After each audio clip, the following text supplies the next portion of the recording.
Hi there, I'm Dom Lyons, one of the directors here at Applied Tube Technology down in Plymouth. Been asked to do a quick video just to introduce us and a bit of background information about what it is that we do here.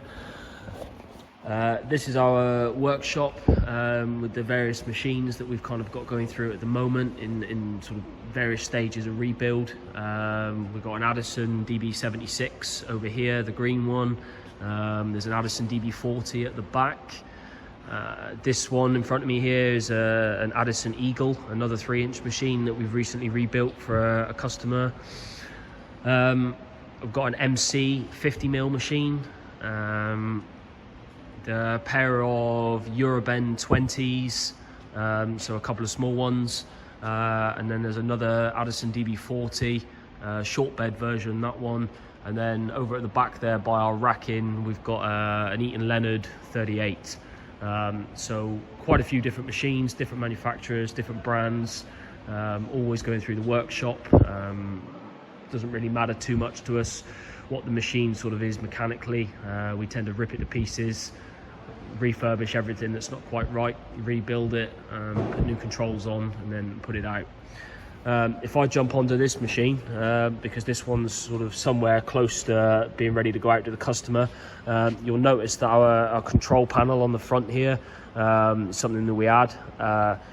The software that we're using runs on a full Windows platform, so you'll note that this one here got your familiar sort of Windows icons down the bottom, so your general background is something that everyone should be able to use quite comfortably, which is nice. Gives us sort of full internet capability, USB networking, so forth, so IT departments tend to quite like it.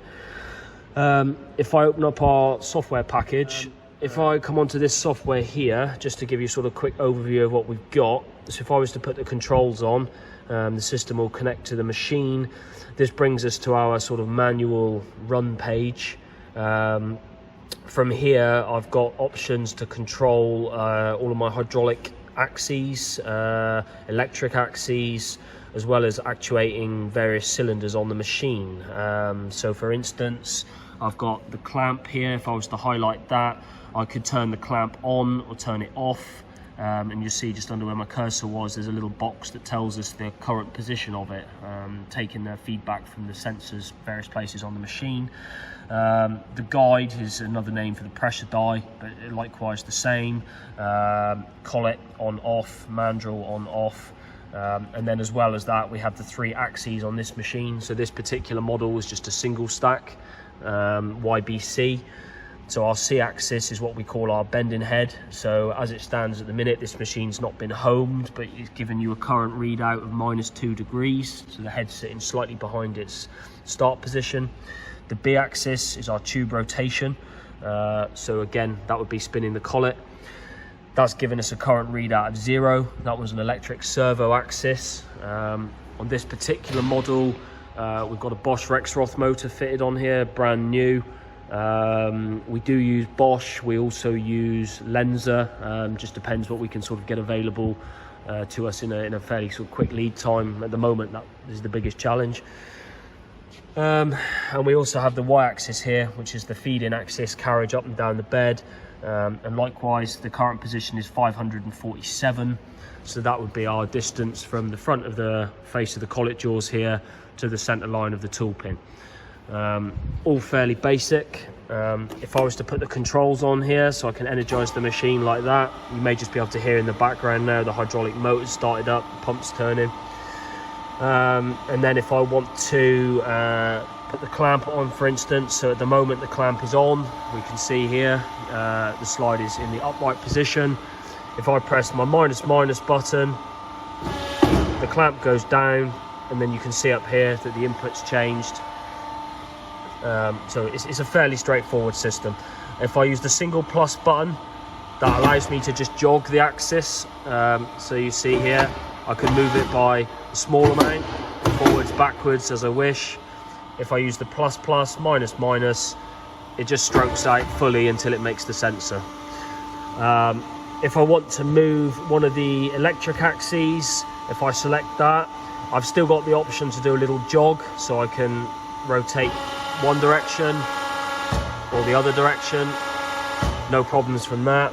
or I've got the option to move to, and if I select the B axis, I can give it a specific move, so I can give it a 360 degrees and press OK, and then it will do one full rotation and stop. So that gives us a sort of more fine control, accurate movement. In terms of creating part programs in this system, it's fairly straightforward. We have a separate page here which is called our part editor. As standard, we're working in Y, B's and C coordinates, where Y is the straight length between bends, B is angle of rotation, C is the angle of bend. We know that not everybody's using that, so if you're taking coordinate points from a CAD model, it is also possible to program in X, Y, Z. We've got a button down the bottom here that allows you to pick and choose one to the other. If you program in one and you press the button, it'll do an automatic conversion. If I wanted to produce a simple part, so for example a goalpost, you know, 290-degree bends, I could program in a 100-degree straight on the first leg, no rotation, 90-degree bend to create the first.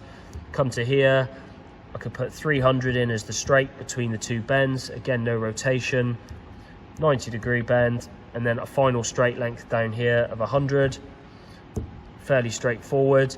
I have to give the machine some tooling information, so I'm just going to create some numbers, but I'll create the center line rad of the bend die, the length of your clamp tool, length of your guide or your pressure die, whether you've got a wiper die, tube diameter, so in this instance I'm just going to say that it's 20, and a base radius sitting underneath the die. All the information it tells you down here, so it should tell you what it is you're supposed to be measuring.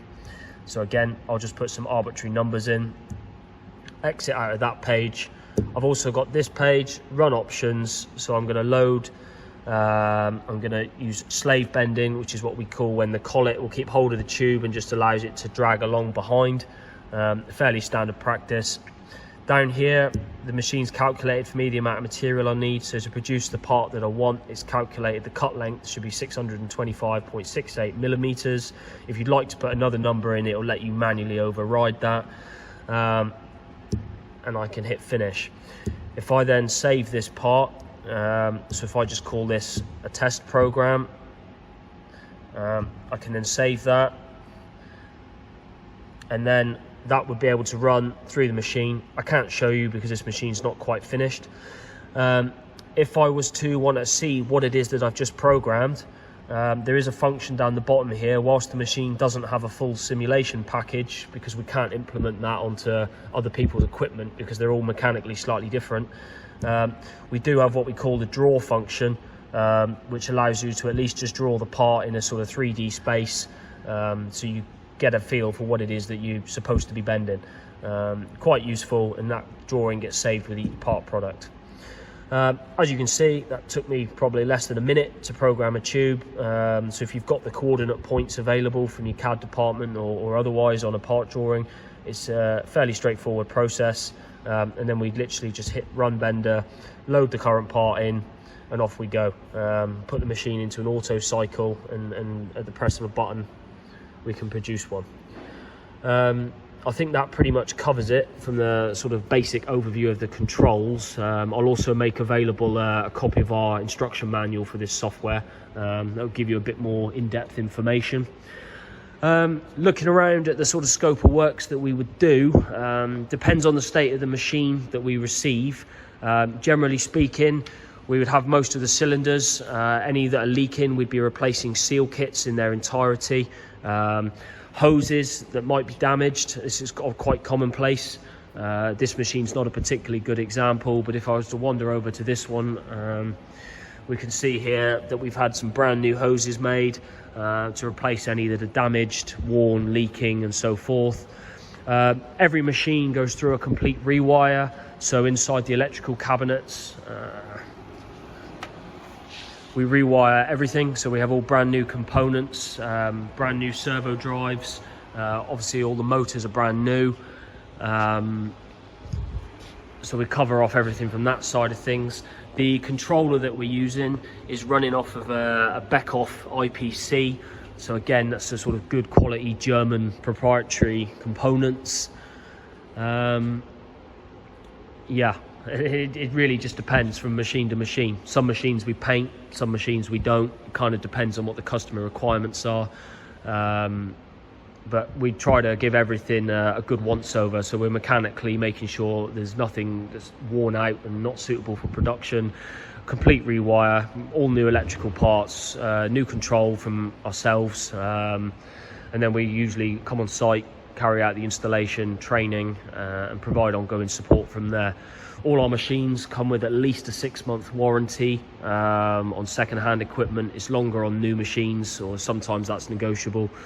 Yeah, and if there's any questions, of course, don't hesitate to get in touch.